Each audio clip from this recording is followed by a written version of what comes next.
Alright guys, welcome back to another episode of the Great Ace Attorney Chronicles. Last episode, we just finished the first part of the trial, and now we're taking a recess right now. And hopefully we see a couple more, witnesses or more. Mr. Naruhodo, what on earth were you playing at just now? Or rather, what on earth were you playing at all along? My hypothesis, my amazing hypothesis. You've been picking holes in it from the start. Sorry about that. Well, you promised me. You said you proved that dread explosion was an accident, not murder. You said you keep my precious invention from failing into anyone else's hands. But all you've done so far is to undermine me. Yes, I did make you a promise, you're right. I said I believe in you and fight for your freedom at the very end. I also told you I was no scientist. I don't understand your hypothesis. The fact is, there's an undeniable flaw in your logic, is there? But if I just run through some equations. Yes, you see, it's because my work is incomplete. Perhaps it is, nevertheless. A man's died as a consequence, didn't he? Oh no! Yeah, you're right. No, the sad music! God dang it! Oh, you're right. You're so right. It's all my fault. And I have no right to blame you for my failures. I'm a disaster. Not just a scientist, but as a human being. Being that might be a little over the top. But we're on the subject. What about Barack? He's being awful. Claiming his old university friend to be a murderer, you mean? He's a disaster, not just a prosecutor, but as a human being. Oh no, wait. He's the Reaper, isn't he? Perhaps he's not as classified as Homo sapiens anymore. Glad that's cleared up. Can I double check something with you? Yes, what? Machine demonstration you prepared. They were based entirely on your hypothesis, I presume. There was no trickery involved? Oh boy. I drew the plans for the machine with my very own hands. Are you sure no one else had a touch upon that? Every line was painstakingly drawn with the firm belief that science is the only future. So yes, it's true that my hypothesis hasn't reached maturity yet, but please, Mr. Naruhodo, you must believe in it. Well, alright, Professor, I understand. Counsel defendant! The prosecution's witnesses are ready to take the stand. Court is about to begin in session again. Make your way to the courtroom, please. It all hinges on that demonstration. If the professor's hypothesis is sound as he claims, it leaves him as the only person who could possibly have killed the victim. On the other hand, Mr. Sholmes was adamant. Practical implementation, such as was attempted by the professor at the Great Exhibition, was quite impossible. So really, what should I be trying to prove here? That's what the question is. Was it really murder? Or was it just really... I don't know. Let's hope this next part changes stuff. In the name of Her Majesty the Queen, I hereby reconvene to the scene of proceedings of this court. Counsel for the defense and prosecution, are you ready for the new witnesses to testify? The prosecution is ready, my lord. As is the defense, my lord. So, Lord Von Zieks. I believe these next witnesses saw the demonstration of the day in question with their own eyes. Indeed they did. As luck would have it, one of them's a police detective. So the testimony we are about to hear can be considered highly reliable. Perfect. A detective of all people. The prosecution's stance remains unchanged. Though it ended in tragedy, the demonstration on the day in question was scientifically sound. And consequently, The sole person with the opportunity to have committed this act of murder is the only other individual to have been present at the stage at the time, the accused. Thank you, counsel. The prosecution position is clear. Now bring forth your witnesses now. Bailiff, show the witnesses in. And the witnesses shall, whose proximity to the incident on the day in question will clarify the truth unequivocally. Whatever that name. God, it's hard to say stuff right now. Oh, Gina is part of it too? Witnesses, state your name and occupations for the court to hear. My name is Balthahar Luder. I am the impresario of the hot air balloons in vicinity of the experimental stage. Main East Wilhelm Siegmund Orbstein. I come to see the great expedition all the way from the home of Bohemia. The fuck? Is this a kid? I'm very rich. Damn it, it's a rich kid. Damn it. Alright, fine then. Inspector Gina Lestrade. Scotland Yard, I'm a great detective. Even Erlich Sholmes agrees. I was on security due to that exhibition, and I got up to one of them balloons. It was amazing. Gina? Again? Yes, she did mention she's seen the disaster from up in the balloon, actually, didn't she? She clearly loved every minute of it. There were 3 balloons flying in near public experimentation stage when the incident occurred. Of the 2 of these witnesses were in such balloon at the time, saw events unfold from the skies above. Oh, you make it sound like they were in the clouds. It was only an altitude of circa 60 feet, very low. Well, you could see it nothing if they fly too high, can ya? 60 feet? About 18 meters then? Thank you for your introductions. Now you will give your formal testimony for the court. Kindly describe exactly what you witnessed, especially those of you who had a vantage point above the stage. Okay. You from 60 feet up. It was incidentally terrible. I am grateful for that my balloons were not damaged. There was this huge bang from the stage, and then the next second, another bang from the sky beside us. And from this smoke, a cage appeared out of the nowhere. The cage fell from the sky like a stone. It crashed into the crystal tower. I didn't get a good look inside the cage, but no one went in near after it crashed into the tower. I have to give accents for, like, everybody, because we're in British court, by the way. A most extraordinary collective account, I must say. Can I just clarify something? There's a detail in the witness's testimony that I have not heard many mention until now. Specifically, that there was 2 explosions? More precisely, 2 explosions in 2 separate places, yes. When the demonstration began, the balloon carrying the 2 witnesses was around here. So they saw from this one. There were other balloons in the air nearby at the time carrying out other passengers as well, to be clear. Then, as power supplied to the machine for the demonstration, the first explosion occurred. The so-called birdcage that contained the victim disappeared from the stage, and a moment later, the second explosion occurred directly adjacent to the balloon carrying the witnesses.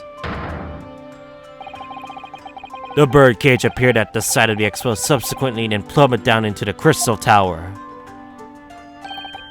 As he very surprised, suddenly a cage appeared before my eyes. There's a person inside. The blast was so hot I didn't want to miss a thing, so I kept my eyes wide. Is he really gonna keep buying more balloons? Christ. I still have lots of money. We can't infest this courtroom full of balloons, please. Precisely who is this curious infant? I am told he's a young noble of Bohemian royalty. Apparently, he disguised himself in order to steal unnoticed to the great expedition. I am here in London on a sightseeing trip to visit my elementary school.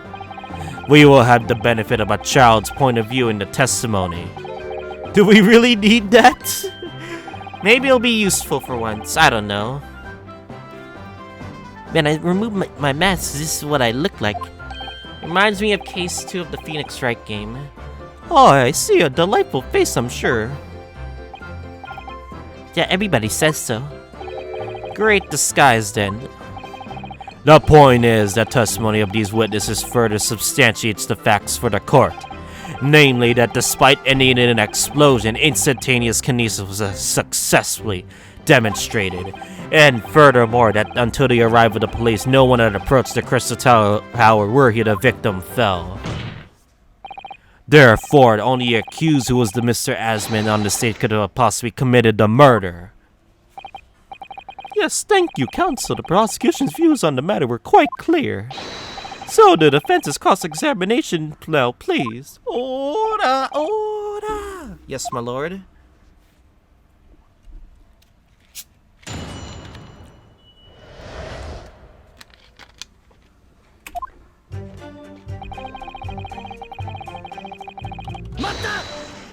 Balloons were not there. There were 3 balloons flying above the experimentation stage at the time, I understand. Oh, see, all 3 of them, my bellissimi bambini. They're all very popular, signor. Some people will say 10 pounds for one ride. 10 pounds? That's more than my annual stipend. See, 20 pounds a month, that is my pocket money. Royals have all the luck, damn rich people problems. Oh yeah, I got that for free, I did. I played the old work I did for Her Majesty, the police's card, you know. Detectives have all the luck. They're so popular, why would you only be operating such a small amount over balloons, though? Because if I have too many in disguise, they could crash into each other. The operators for the balloons were decided by lots, with each operator manning a particular area. See, in the zone above public experimentation stage is the most profitable. Other impresarios, they hate me. Thank you, witness. I think the court has a clear picture of the arrangements for the balloon rides at the expedition. Perhaps we could hear more about the actual witness of the incident. Alright, I can fill you in there, my lord. I like Gina. I like doing her voice, because it's very comfortable. So you actually saw the accident happen up in the air? Oh, yep. Ain't it amazing what a detective gets to do, eh? I'm telling you, although being a lawyer is a mug's game, you should join the force and we go flying together. You know me so well. Yes, well anyway, could you tell us exactly what you saw, do you think? Everything. We saw everything because we were up above it all. That dodgy cove climbing into that cage and that dodgy professor pulling all them levers. That's when it happened. That's when there was that massive bang of a cage disappeared and just like that. You are describing the moment the subject's body was decomposed by the electricity, I believe. I didn't know what to make of it. But then there was another bang right in me. I looked around and then there was a huge great fireball right next to us in the sky. Nothing there before, the fuck? Miss Master Guts, does your memory of the day differ? My teacher at elementary school said that when you meet for something for the first time, you should always use their full name. Ah, yes, what was it again? Wiederheim Guts the right Sigeman Orbstar. I'm not gonna say all, I'm just gonna call you Guts. Just the 4 names then? The point is, do you have something to say? Something you had in response for the Detective Gina Lestrade's last remark, perhaps? Oh, get it right, Odo? It's Inspector Lestrade. Why does everyone have a problem with how I dress at the moment? Shut up! Everyone, shut up! That is not what I saw. Oh? Ja, see here for a second explosion and that's right with Was that a balloon? That is true. This was what I said in it. Ain't there nothing in the air? A massive explosion. Wait, what did you say? What did she say before? Men teacher elementary school said that even something else was speaking. You're rude enough to interrupt. You have the most awful life imaginable. Are all Bohemians brought out to be full soul of joy? This man really, this kid is really gonna keep buying balloon. Just before the explosion happened next to our balloon, I clearly witnessed a green balloon flying in the sky. A green balloon? You what? I never saw nothing like that. Well, I did. I saw it. You can't say I did it. I will complain to the cancer. I will scream and cry. Baby rage. This testimony is the truth. I am Bohemian Prince. You cannot say that is a lie. That is not allowed. Oh, playing the royalty card. I are typical. Damn rich people. Says the orphan who likes to remind people she works for Her Majesty's police. In that case, young man, I must ask you to amend your formal testimony in the interest of cordial show national relations between the Great Britain and Bohemia. It was not the sky that exploded, it was the green balloon that was next to us at the time. Oh no, no! We go back! We go back! A green balloon, you say? Are you sure about that? Of course I'm sure. I'm a proud Bohemian Prince. All the questions are making me boring. I think you mean bored? English is very annoying. The language of my countrymen is far superior. Grasso, it is very long to lie. Lie? Flying balloons never explode. For the same reason that planets never explode. It is logical. Am I going crazy right now? Did you just say balloons never explode? Did we literally saw a balloon explode? Then, like Von Ziegler saying, please tell me that doesn't mean logical. If you insult me, you insult all of Bohemia. May die. How has the army shoot all of your stupid balloons out of the sky? All of them. Well, this is how we start a war, by the way.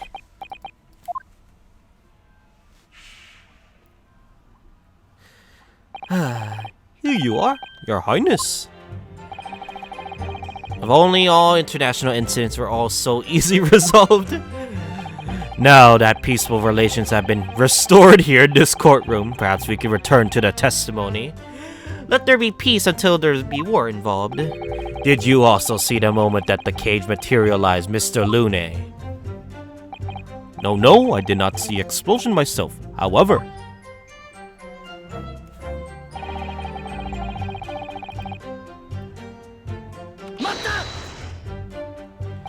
did you see that actually happen?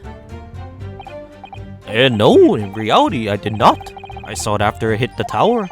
There was a grand confusion around the stage. I came to see what had happened. I was terrorized by the idea that one of my balloons had crashed. I suppose they are his livelihood. But when I looked up to the sky, all my precious balloons were still up there. I saw it through. I saw it slam into the tower. After all, I'm a detective now. Then tell us what you saw, Inspector Lestrade. That's what I like to hear. I didn't get a good look inside the cage with no one. Okay. Was it you who gave the order to keep people away? Use your head, Odo. How could it have been me? I was up there in the balloon, wasn't I? Right. Because I wasn't available. It was the boss who had to leg it over there. He was getting shoved and kicked all over the panicking spectators and he tried to sail off the scene. He is a real sight to behold, I can tell you. Amazing. Poor Inspector Gregson. So anyway, I couldn't see the cage that well because of all the smoke. I didn't really want to see, but to be honest, I was scared out of me wits. Keep it together, little Inspector. Prosecution really is asserting that the demonstration was genuine. But what if there's actually some kind of switch around the trick instead? It would mean that the victim was never actually on the stage in the first place. The two explosions would have thrown everyone watching to a panic for sure. We need to find out more about exactly what people saw at the time.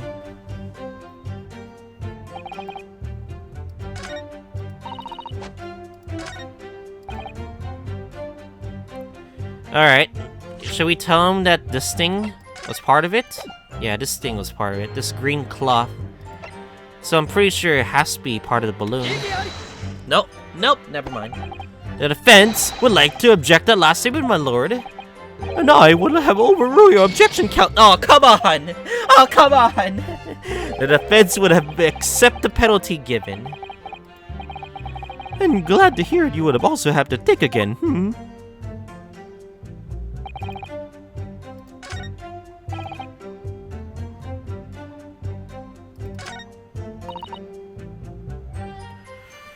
I'm very curious, if that's wrong, then what is the right one?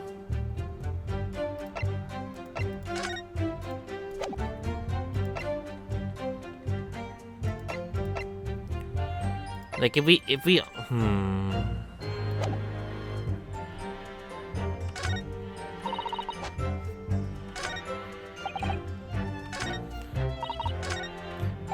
Is it really statement 1? Is it really statement 1 that I have to put this evidence up? Yeah. I thought it was statement 3, but I guess it's statement 1. Mr. Looney, in your testimony, you said that all 3 of the balloons you had operating at the time were undamaged. Oh, see, that is correct. If they had been caught in the explosions, it would have been terrible. I wonder if you might know what this is. Odd, I think it may be. See, part of the balloon. A burnt piece of the fabric of the envelope. Sorry, the envelope? Pardon, that is the large round part of the balloon which comes filled with hot air. It is made from a very thick fabric lined with rubber. You do not want to whip it off when you are in the sky, just as I thought. This piece of cloth was found in the experimentation stage. In other words, as Master Gotts testified, a green balloon did explode that day. Eh? But if all the balloons in the sky above the experimentation stage belong to you, Mr. Looney, then your statement that they were all undamaged clearly contradicts the evidence. No! The balloons exploded? Oh no! If a balloon is exploded on that day, what did the man say? So maybe everyone was on board or was killed. Oh no, having spent whole 10 pounds for the experience? How awful! Seems to me like they'll scratch 50% of the time anyway. Instantaneous kinesis did occur, but after the explosion on the stage, the point of materialization shifted to a location occupied by a balloon, causing the balloon to explode. Yes, eminently plausible. An unfortunate traffic accident, as it were, but it changes nothing about the pertinent facts. This I cannot accept. Why not, Mr. Looney? Are you suggesting I am a liar? The person died in a balloon in accidente. There's no need to get fired up, Mr. Looney. The victim was the sole fatality that day. That's right, and I prove it. Balthazar Looney is not a liar. There was no such balloon in the sky. It is not impossible. You're saying it was impossible? Why? This court has more important matters to discuss than the number of balloons that were operating that day. Iggyari! Can't ignore the fact that nobody appears to have known anything about the balloon until now. My lord. The defense calls for further testimony from Mr. Looney. I concur there is clearly more to the truth here than it meets the eye. It's imperative we clear up the issue of this phantom balloon, I feel. Witness, you will give supplementary testimony about the balloons you are operating at. Is this just me, or the frickin' juries are being useless right now for this case? Oh, grazie, my lord. Alright, let's see here.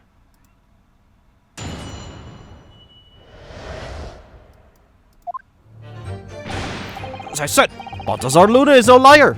Every balloon I had in the sky landed safely. The 3 of my balloons were carrying passengers. If a cut fell to the ground in an explosion, a catastrophe. Y'all can't get away from the fact that a burnt up bit of cloth was found at the scene, can ya? The coppers at the yard reckoning was probably some sort of debris from the explosion at the stage. The stupid Agrazzo is mistaken. My balloons have the red and blue zigzag stripes anyway. Oh boy. So you're asserting that the balloon this child saw was not belonging to you? Si, exactamente. Even if you saw the balloons in the first place. I do not like the sound of it. It's very bad for business. I've a good mind to sue the land of Bohemia.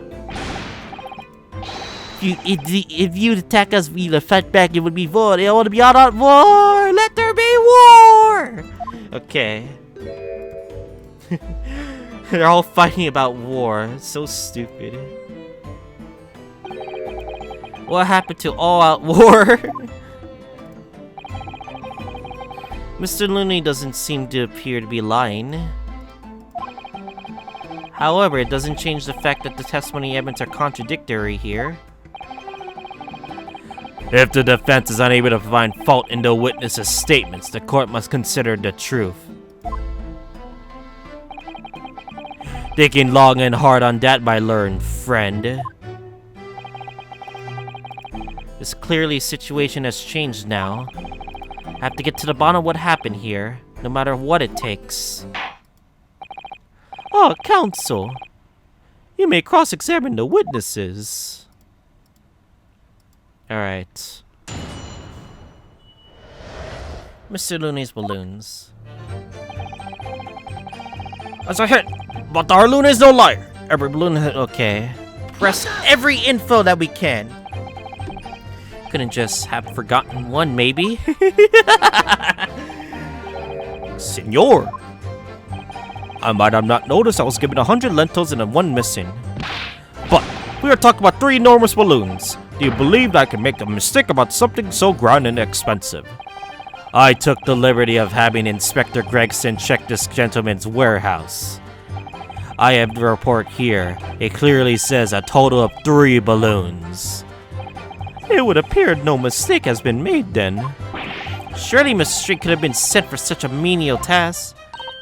Not me. I'll tell you what, I told the boss, East End kids like me can only count up to 2. Fuck it out! Why are you being... Well, why does this have to happen now? Obviously that ain't true. But the boss bought in and said he'd have to go himself in that case. Huh. 3 of my balloons were carrying passengers and they fell to the ground in an explosion. What a catastrophe. Okay. I always click by accident. Come on, let me press this statement, please. It would appear that they're quite a catastrophe if they fell to the ground for any reason, I think. On that note, Mr. Looney, tell me, what is that keeps these balloons in the sky? Are you an idiota? Sorry? That is like asking, why does a candle burn bright? Because it does? It burns bright because it burns bright.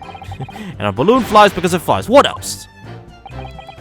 Huh, that must be Italian for I don't know. Basically.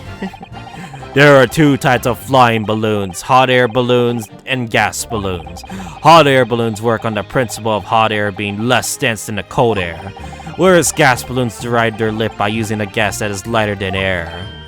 Oh, see, my balloons are filled with magic gas, I believe. Hydrogen, lighter than air, but highly explosive. Good lord! I do not permit smoking up the cigarettes in any of my balloons. The magic gas does not like fire. Even a small spark of static electricity could cause the entire balloon to explode. What is the matter with you, senor? All that comes from your mouth is explosion! Explosion! Oh boy. I tell you, my balloons are perfectly safe. They have to be, or I cannot eat. None of my balloons exploded that day. I'm quite completely sure. If you still say that is what happened, you must show me the proof. Alright, so Mr. Looney had 3 balloons in the air that day. None of them were damaged. Then what was the one exploded? Oh, you can't get away from the fact that a burnt-up bit of cloth was found at the scene, can ya? I was surprised to find the fabric still at the scene, actually. Did you search the areas surrounding the stage for clues? Nah, I'm not getting into picking up stuff off the ground, me. Always works out better diving into people's pockets instead. Oh, for fuck's sake.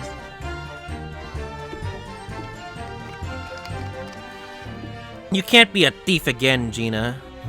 You have to be reformed. Please, we saved you from our case number 5. So much for the new career path. I knew the boss was on his hands and knees picking up all kinds of rubbish from the floor. Thing is though, the cage went crashing into the crystal tower, didn't it?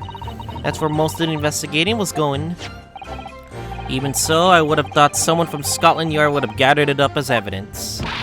Oh, cool, listen to you. You stumbled across a bit of balloon and suddenly you're the best investigator for the world. Pardon? Well, you ain't got a badge, have ya? Like this one. I could arrest you if I wanted to. I wouldn't put it past her. Come to think of it, there was a talk of some scorching on the ground at a meeting we had about the investigation. The coppers at the yard reckon it was probably some debris thrown into the explosion on the stage, okay? There was considerable damage to the stage and surrounding area, wasn't there? Oh yeah, some of the clubs were watching the experiment, were caught in the blast and injured. And the old contraption didn't keel over, eh? I hadn't even considered that. It seems there was a great panic involved after the incident occurred. Nevertheless, the police should have missed a torn piece of envelope from the balloon. Inspector Gregson can expect repercussions. Like me swiping all the fish and chips, eh? The man's so pleasure. None of this matters. The clap of balloon envelope means nothing. Niente. This stupid old ragazzo is mistaken. My dudes have this red and blue zigzag stripes anyway. The fuck? You mean the color was wrong? Si, senor. I do not have any green balloons in my warehouse. And yet a piece of green cup was found at the scene. It's unmistakably from a balloon.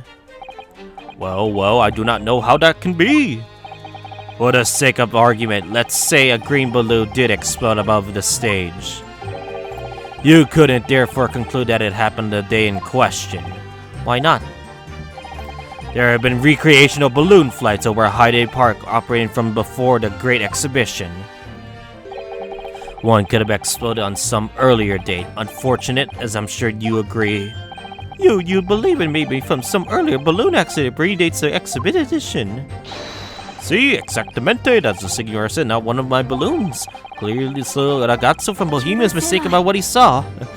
Oh no, this kid is clearly upset that he did saw a green balloon. There's something wrong, Master Guts. It's Master Wilhelm Guts right in the second one Rostein. It was on the tip of my tongue. Yeah, something is very wrong. I know what I saw. There was a green balloons here. I swear it. I swear all over Bohemia. You can speak as much bad language as you like, but it changes nothing. If you not have evidence, ragazzo, then I must tell you your parents to punish you, eh? The fuck? Then perhaps we'll let the judge decide when it comes to punishment. See, evidence? What is evidence? To give a simple example, young man. A photograph, for instance, some tangible proof of what you claim. Well, why did you say so sooner? I'm the photograph. What? What? You could have said that in our first testimony? Good gracious. This is it. This is big. Nani? I had not been in a balloon for a while, so I was very excited. I took lots and lots of photographs. Rich people problems! God damn you rich people problems! Of the Crystal Tower of the Bohemian exhibit of the crystals, States of London of the hot seal cellar the balloon. And the instantaneous kinesis experience, did you take a picture of that? Yeah, one picture. Really? You did take one.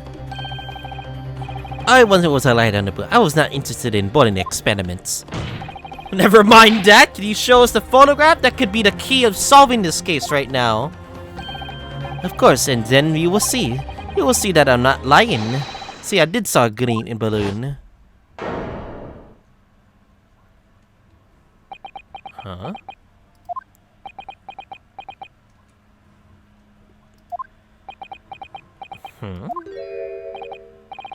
Well, I see you are too shocked to speak. Can you put it in the court record? I do want to see it. I think shocked is indeed the word, young man. I want to see this in the court record. I want to examine it more clear.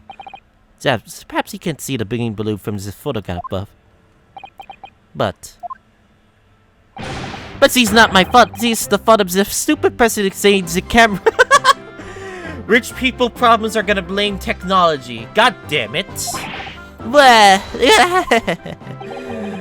That is one very bohemian sounding cry. Okay. Very well, the court will accept this photograph into evidence. It's not my fault.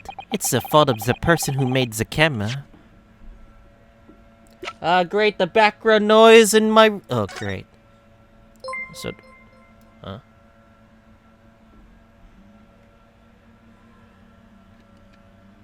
Oh, yeah. Apollo Ninjas, thanks for the follow. Oh, yeah, let's see here. Yeah, thank you. Thank you, Apple Ninja. Really appreciate it. Alright, anyway, let's see this. Of course, wait a second. Why is there a green balloon and nobody there? Huh?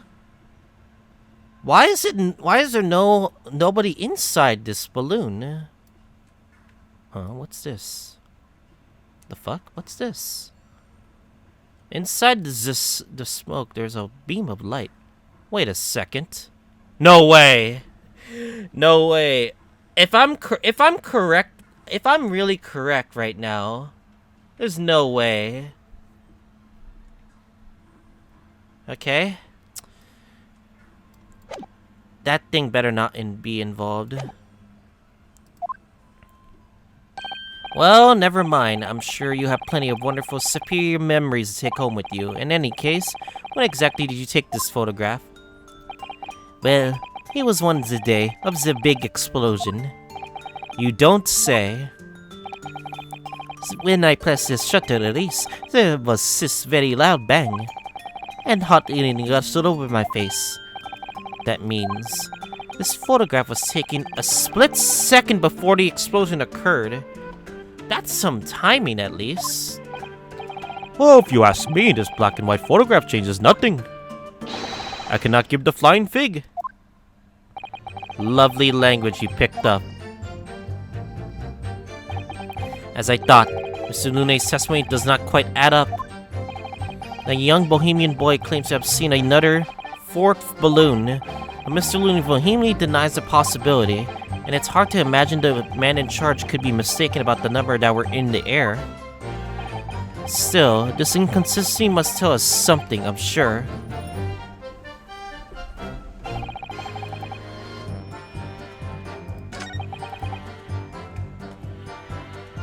Passengers, you say? Passengers, you say? We look at this. Why is there no passengers in this balloon? Obviously. Unfortunately, the photograph Master Gotts took can tell us the color of the balloon. But it can tell us something else. Something crucially important. Nunny. It showed the picture balloon wasn't carrying any passengers. Oh my goodness, you're right. But surely all the balloons would have been carrying passengers. There would be no sense in it otherwise. Well, it was for my own pleasure, for seeing the view. My balloons will only fly with passengers. Which tell us that the pictured balloon isn't one of them. Of that day, there was a fourth balloon in the skies above the experimentation stage. The awesome, mysteriously awesome green balloon! Okay, I didn't mean to say awesome, but... I know nothing, Niente. I can only tell you one thing. If this balloon was not carrying passengers, then it was not one of mine. I see. There were illegal tradesmen everywhere you cared to look.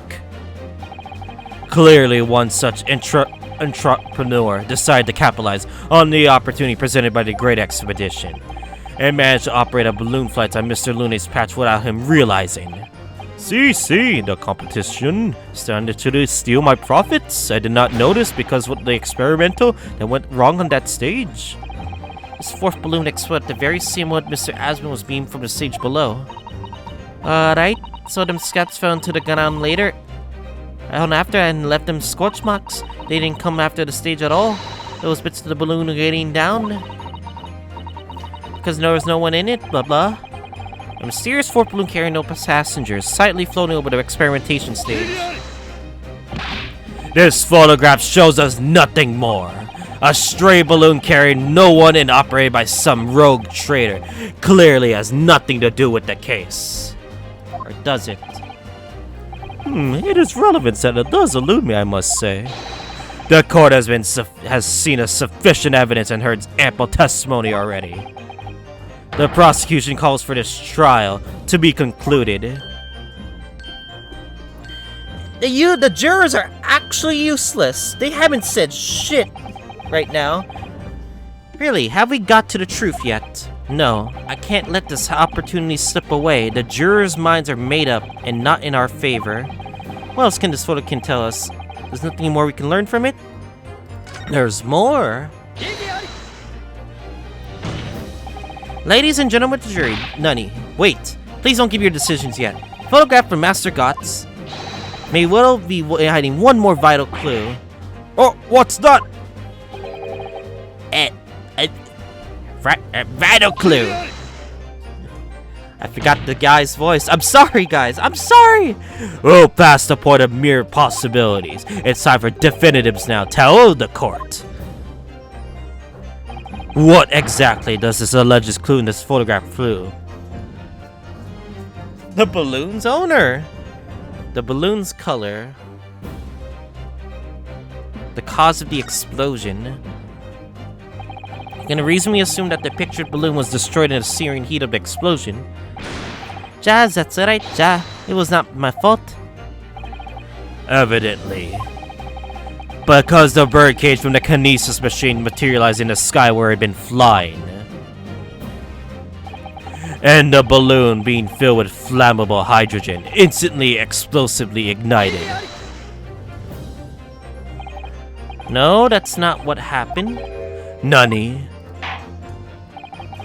It would appear more that this photograph requires closer examination. Counsel for the defense, we will highlight the location of this alleged clue in the photograph for the court. Of course, my lord. And if you look closely, it's plain enough to see that what's shown is linked to another piece of evidence we have. In a way that leads to an unbelievable conclusion. The clue that heavily suggests the real reason the balloon exploded is... right here. This line. And for some reason, it's aiming this way. The time of this photograph can only be described as miraculous. Literally. If you look, you'll notice that there's a bright white line that appears to point directly at the balloon. Most likely a ray of light caught incidentally on the film. I'm afraid I can see nothing of the sort. If you look at a magnifying glass, my lord, it becomes very clear what the nature of this bright line really is. Goodness, what is that? Undeniably, some flash of light, yes. Oh, golly, do you think it might be lightning? But it could have been a finer day. I believe we may be looking at fire. A bolt of fire heading straight for the balloon like an arrow? Indeed, to my aging eyes, it would appear to be a flame of some sort. My word, are you suggesting that the flame struck the hydrogen gas that filled the balloon? That's absurd. The balloon would have been 60 feet above the ground at the time. No flame could have possibly reached such a height. Maybe it wasn't a flame. Actually, it's my opinion that a particular piece of evidence found at the scene reveals how it's exactly what did happen. What evidence? I think I know what it is. It's probably a weapon. If such evidence exists, counsel, then for goodness sake, present it, man. Which evidence explains this mysterious streak of flame that appears to have headed for the balloon? Yes. I was wondering when this would be relevant, but now it's starting to be relevant. This was found hidden at the foot of the small ornamental tree near the scene. Good lord, is that a crossbow? An arrow dipped in oil and a set of light could have been the shot from this weapon. and sending a flaming arrow straight into the hydrogen-filled balloon. Are you suggesting that crossbow was used deliberately? But I mean, you're right. That streak of light in the old photo just like an arrow, don't it? Then the explosion of the balloon it was! A very likely result of the flaming arrow from this crossbow igniting the hydrogen gas inside. No! No! Ora! This is a console extraordinary supposition. Their aim was to cause the balloon to explode. The shooter could have been used a gun, of course. However, there's an obvious reason why that would have been out of the question. The noise of the discharge, of course. That's right. By using a crossbow, that projectile could be fired at the balloon silently. Oh yeah, if someone had gone off the expedition grounds, it would have caused a real panic. But the big explosion, there was a big panic anyway, no? I don't like this. I don't like where this is going. I should be pleased to have found a plausible new explanation for all this, but something feels wrong. Do you understand the implications of what you're saying, my Nipponese friend? If a flaming arrow did indeed hit the balloon, then obviously it would have been exploded. But if the birdcage appeared from the cloud of smoke that ensued... What? Wait a minute, what are you really saying here? I don't get it. Was the birdcage beamed up into the sky after all? Or, what? My goodness me! Now I understand. That's what that sinking feeling is about. I think there's a good chance that the birdcage was actually concealed inside the balloon all along. Nani? What did I hear? That just corrects the council. There's no going back now. The horse is bolted. Let's assume that, as I said, the birdcage was hidden inside the green balloon from the start. On stage, when the experiment was started, the birdcage was in the instantaneous kinesis machine disappeared in a cloud of smoke. At that moment, the flaming arrow was fired from the ground, causing the green balloon to explode and drawing the attention of the spectators to the sky above their heads. Boom. From amid the smoke, the hidden birdcage then appeared, fall down and crash into the crystal tower. I think you'll all agree it's entirely plausible.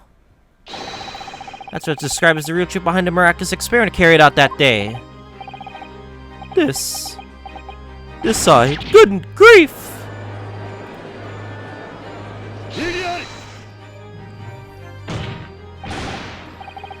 This is ludicrous. What you described is no science experiment.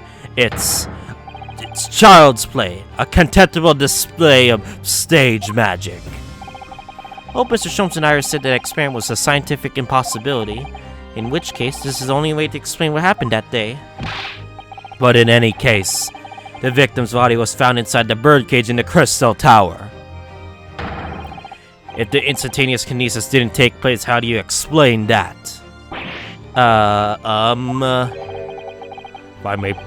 If I may put in a word, as a man of my magic myself, that such apparent discrepancies can be easily explained by simple deception.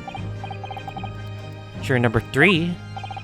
Oh, that would be neat as a doppelganger, someone who looked very similar to the victim, Mr. Asman, and having this or other man appear on stage in front of the show as a body double? Ah, yes, of course. So in fact, Mr. Asman must have been inside the birdcage that was concealed inside the balloon right from the start. That balloon would have been filled with hydrogen.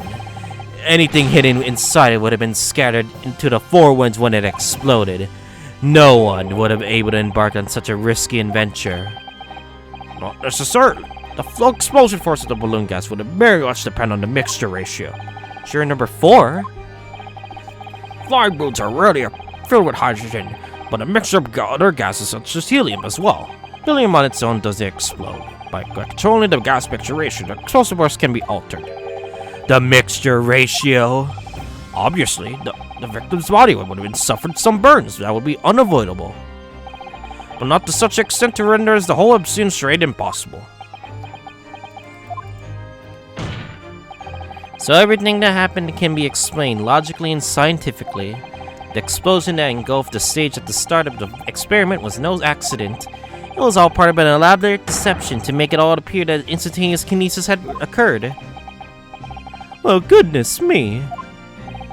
If we accept that this is what had happened, that means the victim, Mr. Asman, was never present at the experimental stage to begin with. Ugh. In short, he couldn't have been killed by the defendant who was on stage at the field view the entire time. Ugh. This will be very hard for the prosecution to counter, but Lord Von Zeeks can't credibly maintain that Professor Harebrayne is a suspect now. Huh?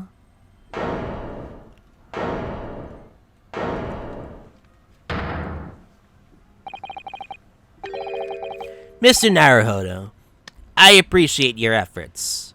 Thank you. Professor? But you can stop now. You can keep your mouth shut, please. Huh? Sorry?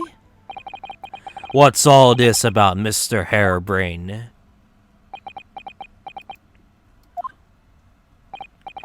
Albert Harebrayne, hereby confess that it was me who stabbed Mr. Odias.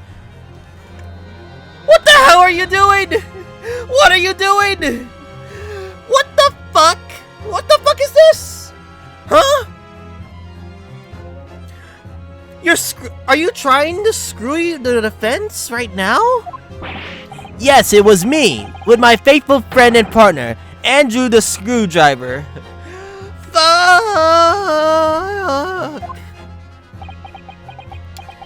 What the hell are you doing? Wow. Ora! The defendant explained his sudden confession. Professor Harebrayne, what the hell are you talking about? It's what I've said all along.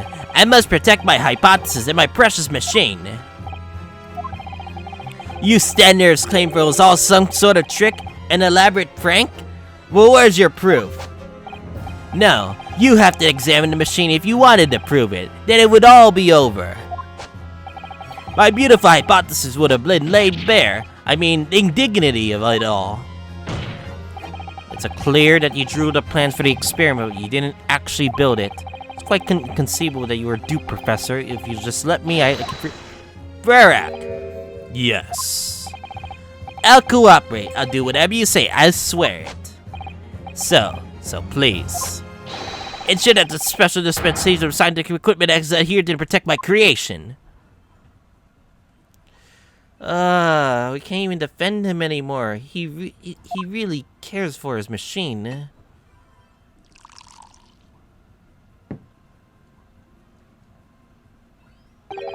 Pray forgive the discourtesy of filling my hollow chalice at this critical juncture. Yeah, we're kind of turning this around, are we? Here's to my learned Nipponese friend. What? And his upcoming attempt to clarify the defense's position in light of the accused's confession. Do you intend to formally assert that the experiment was nothing more than a conjuring trick? Because the moment you do, the Special Dispensation for the Scientific Equipment Act that protects the professor's invention will cease to apply. The prosecution will demand a vigorous examination of the machinery involved in order to establish the truth. However, if you acknowledge that the machine is genuine and instrumental in the victim's murder, any chance of investigating will be crushed and confidentially of the professor's hypothesis preserved.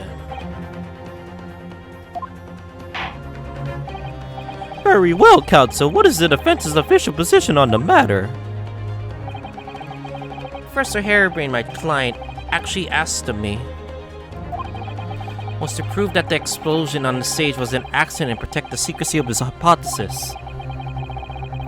But there's no way to do that without implying the professor's guilt. Do I protect my client's life by asserting he's innocent, or do I hope my client's request to see him condemned? Either way, I can't avoid betraying his trust. You've been silent long enough. Isn't talking your trade, my learned friend? Or has all knowledge of English escaped your confused Nipponese mind? Can you stop being racist for 1 second, please? I'm trying to think right now.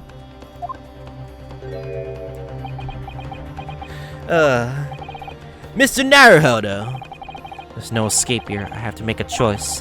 But it's an impossible one. I have to give up on something. But what? Defense asserts that the defendant's instantaneous kinesis machine is in fact...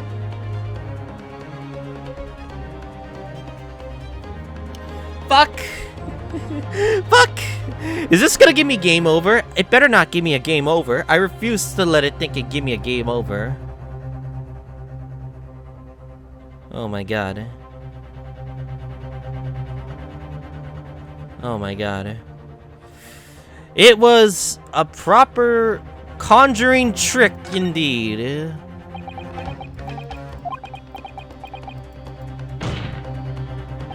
Ugh!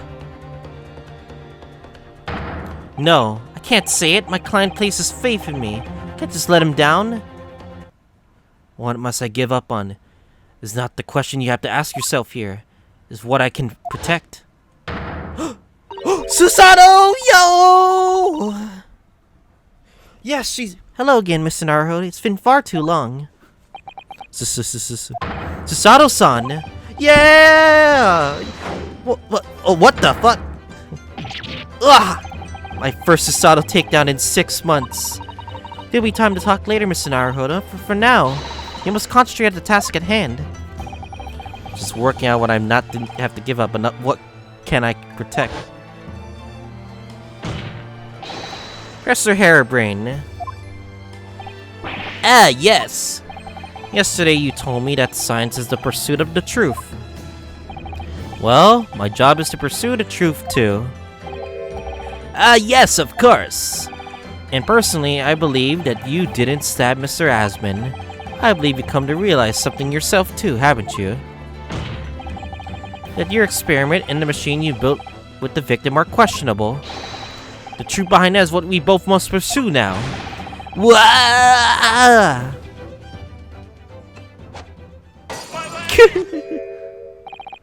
So, you finally opened your eyes. Nutty. And as for you, Albert, you can't ignore this any longer. Ah. Haven't heard my friend's assertion. Don't you have something to say? Barack. Aye. Lord Von Zeeks. Gosh, I never heard him speak like that way before. In truth, there is one thing, something I remember that's of relevance. Alright, tell us what it is, Nani. On the day it happened, just before I began the experiment, I saw a man near the stage. A man holding that cross... Uh-oh. I beg your pardon, that's such important info that we could have had in this trial. Professor! Woo! Did the man have any distinguishing feature? What did he look like?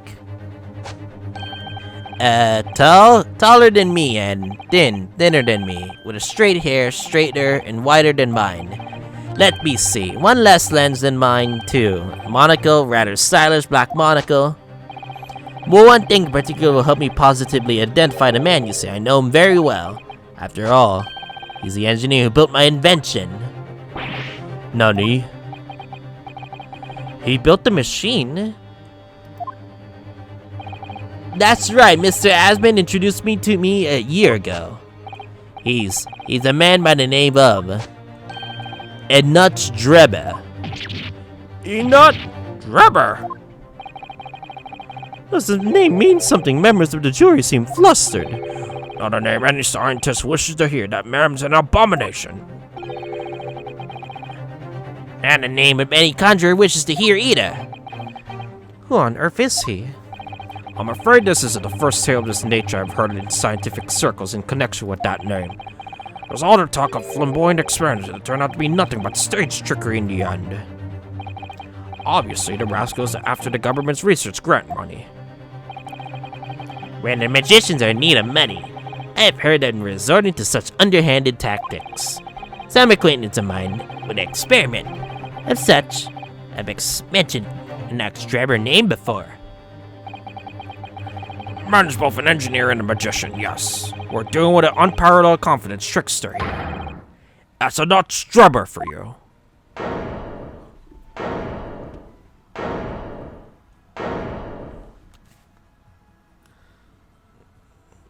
Perhaps we need to take a break with this trial. Enoch Drebber.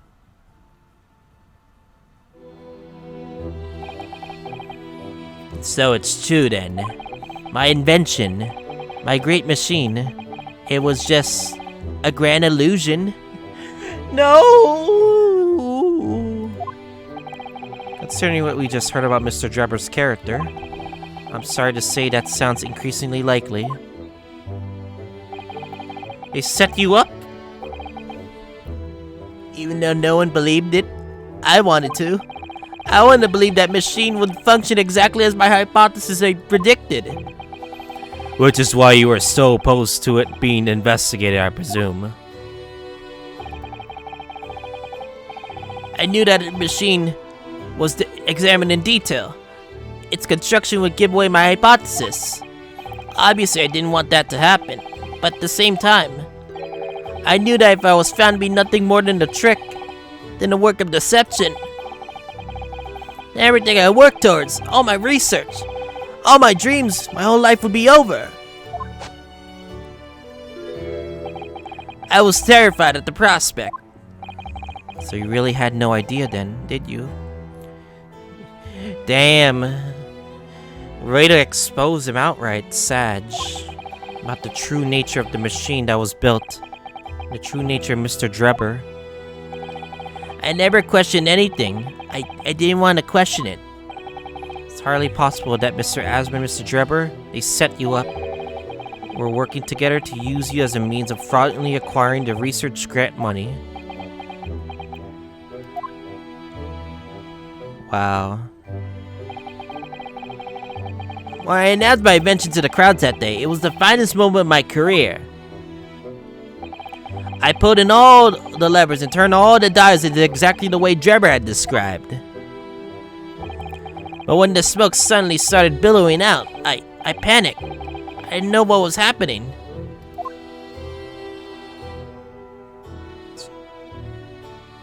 But I really don't know how the old illusion was made to work. I don't know anything more than anymore. That's what I want to figure. How did they do the double body technique? Let me confirm one point with you. Final point with you, Professor. Do you now consent to the prosecution submitting the necessary paperwork to release your invention from the protection afforded by the Special Dispensation of the Scientific Equipment Act? Yes.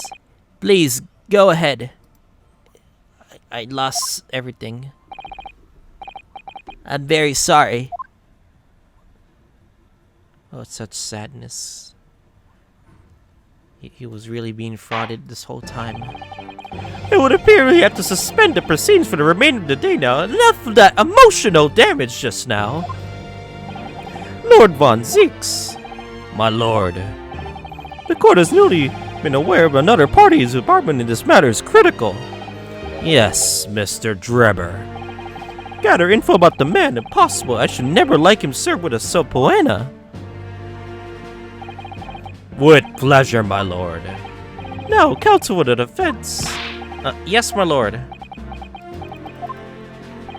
When we reconvene, I shall be looking for one thing and one thing alone from you. Evidence that the defendant is innocent of the crime for which he presently stands accused. I understand.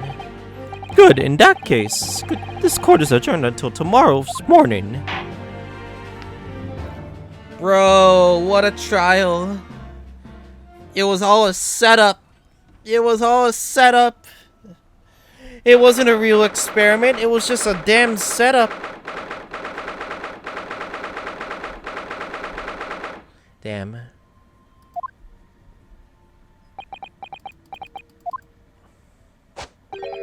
Mr. Naruhodo. Yes? I'm so sorry. I was wrong. You were right. I tricked you. Trust me, I dragged you into my mess. How did it ever come to this?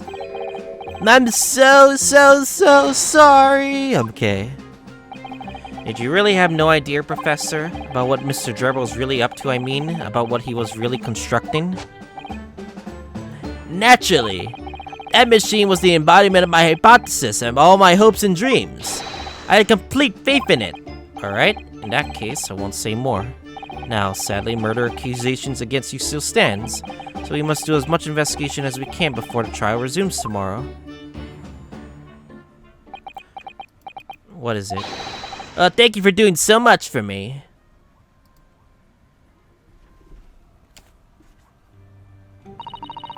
I'm so sorry for arriving late this morning, Mr. Naruto. No. Thank you, Susato-san, for coming to my aid. The right time, the right place. Arriving late? Didn't you receive my postcard? I wanted to let you know I arrived. Postcard? What postcard? Oh, I hid it from you, Runo, so it'd be a surprise. Well, did it work? I was surprised, alright? Especially when she threw me to the ground. Yes. Oh dear, I'm so sorry. I was just so happy to see you again that it sort of slipped out. Maybe we could stick to more traditional displays of emotion in future? Susie's late. This train was late into London Victoria this morning, you see. We made it to the coachman really whipped the horses hard, so she didn't miss the whole trial. I was watching for the gallery for a while, but in the end, I'm afraid I couldn't contain myself. Well, I'm glad you didn't. Oh? Having you at my side court again gives me the strength I need to win. So, I'm, delighted to see you back in London. Oh, you're too kind, Mr. Naruhodo. I'm delighted to be here. And I hope I can continue to be of service to you. Of course, so what brought you back? Did Professor Mikotoba not protest? Let's save all that conversation for when we're back home, shall we? You know, I made one of my most special blends ever for this special occasion. Oh, Iris, I'm wonderful. I can't wait. But we still gotta do some more investigation, do we? Susato's back in London. It's hard to describe how happy that made me feel at the time, but despite my elation, our tale was about to take yet another extraordinary turn.